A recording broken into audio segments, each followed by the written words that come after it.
sige ma'am, paliwanag po kayo ako. Pabukas mo lang.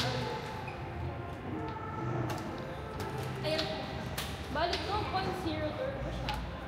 Ito po yung pinaka-ano niya, screen niya. Mahaba siya. Yes po. Pasok po kayo. Pwede po ba? Pwede po. Naka-sunroof na rin po siya. Full leather sunroof? po. Yes po. Tapos leather po ang upuan. Yes po. Ayan po siya. Meron na rin po siyang 8 airbags. 8 to 10 airbags. Tapos ang speaker po niya ay Sony. Magka-ano po po. Naka-ano na rin po siya.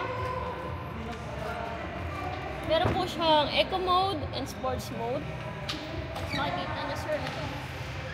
Parang ang ano to, mini freezer po siya, sobrang lamig. Yan po. 7-seater na siya. Yes po ma'am. 7-seater na po yan. Tingo po. 2.0. Meron na rin po sa dito yung charging port. Tapos meron din yung charging port doon. Ito ma'am, ito yung ano natin. Matigas ba sunroof na ito? Matigas, no? Yung sasakyan ko kasi doon ma'am, MG. May sunroof. Ang sunroof, pero ang lambot. Pagka araw na ganito, tagos yung ano nun. Tagos yung...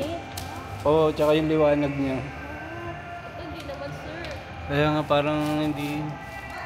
Saka sir, dito po sa amin, pag puti po, at iba pong brand, ito may bayan po. Ito po wala po. Pag white, no? Magkano po ito, ma'am? Tigo 2 Pro, 1,998,000. Meron pa po siyang cash discount na around 300,000 po pag bank PO and cash. Paano pagsasakay? Ito na yung pinaka-ulit.